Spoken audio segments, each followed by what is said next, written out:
ध्यान से देखिए, क्लास 12 भौतिक विज्ञान के अंतर्गत जो पहला पाठ है उसमें एक हेडिंग हमारा बहुत बड़ा महत्वपूर्ण परीक्षा के लिए बढ़िया से तैयारी करी है कि पदार्थों का वर्गीकरण कितने प्रकार का होता है। इन पदार्थों को उनके मुक्त इलेक्ट्रॉनों की संख्या के आधार पर कितने भागों में बांटते हैं। ठीक है, ऐसे याद रखिएगा कि पदार्थों का वर्गीकरण कितने प्रकार से करते हैं, 4 प्रकार से करते हैं। पहला होता है चालक, दूसरा होता है विद्युत रोधी या कुचालक, दूसरा होता है अर्धचालक जिसको सेमीकंडक्टर बोलते हैं, और चौथा क्या होता है परावैद्युत पदार्थ जिसे डाइलेक्ट्रिक कहा जाता है। यानी पदार्थों का वर्गीकरण मुख्य रूप से कितने प्रकार से करते हैं, 4 प्रकार से, आवेशों के आधार पर याद रखिएगा।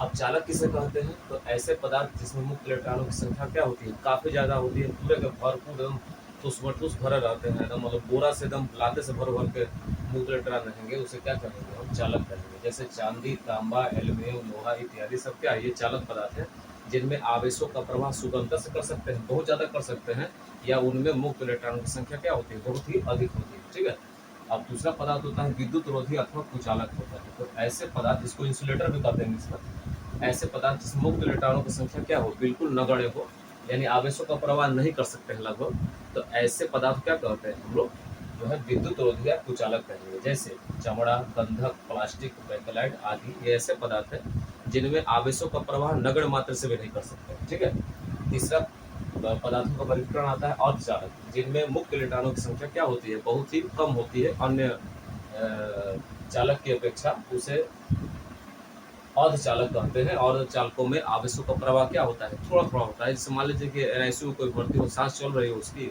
अभी वो जिंदा है, तो अभी जिंदा तो है लेकिन कुछ कुछ हल्का फुल्का सांस चल रहा है, तो हम कहेंगे वो कौन सा पदार्थ हो गया, अर्धचालक हो गया। मतलब जिसमें मुक्त इलेक्ट्रॉन की संख्या बहुत कम हो या आवेशों का प्रवाह बहुत नगण्य मात्रा से किया जा सकता है, उसे क्या करेंगे, अर्धचालक कहेंगे। अर्धचालक में जर्मेनियम, सिलिकॉन, कार्बन और सेलेनियम आते हैं, इसको बढ़िया से याद कर लेंगे। और चौथा क्या है, परावैद्युत है। तो देखो, विद्युत रोधी पदार्थ या कुचालक का ही भयंकर रूप क्या होता है, परावैद्युत पदार्थ होता है। मतलब दोनों की परिभाषा लगभग एक ही जैसी है कि दोनों में मुक्त इलेक्ट्रॉनों का प्रवाह होगा, नगण्य होगा, या मुक्त इलेक्ट्रॉनों की संख्या बिल्कुल नगण्य होगी, जिनमें आवेश का प्रवाह बिल्कुल नहीं कर सकते हैं। लेकिन जिसमें आवेश का प्रवाह केवल नहीं कर सकते हैं, तो वो आपका क्या है, विद्युत रोधी या कुचालक है। जिसमें बिल्कुल नहीं कर सकते वो परावैद्युत है।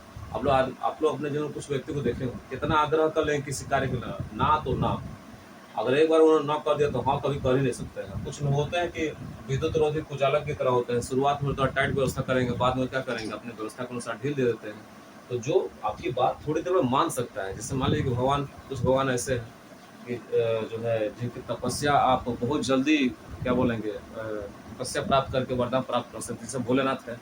भोलेनाथ भोले क्यों कहलाते हैं, क्योंकि उनकी तपस्या करोगे तो बहुत जल्दी वो क्या हो जाएगा, प्रकट आ जाएंगे, कहेंगे वाह वाह मैं तुमसे बहुत प्रसन्न हूँ और मैं बताओ तुम्हें क्या चाहिए। तो भोलेनाथ बहुत भोले हैं, शुरू में तो नहीं मानेंगे, बाद में जरूर मान जाएंगे। तो वो क्या विद्युत रोधी या कुचालक हो गया। कुछ आपकी बात बिल्कुल मानवे नहीं करेंगे, तो क्या पहले से क्या है, दुष्ट है, राक्षस है। तो वहाँ कौन आएगा, परावैद्युत पदार्थ आएगा, जो में आवेश का प्रभाव बिल्कुल नहीं कर सकते। कितनी तपस्या करोगे ना, तो आवेश भेजबे नहीं करेगा एक स्थान दूसरे स्थान में। जैसे कांच, मोम, रबड़, कागज, अबरक आदि। तो इन सबको बढ़िया से याद कर लीजिएगा, परीक्षा के लिए बड़ा महत्वपूर्ण होता है चारों।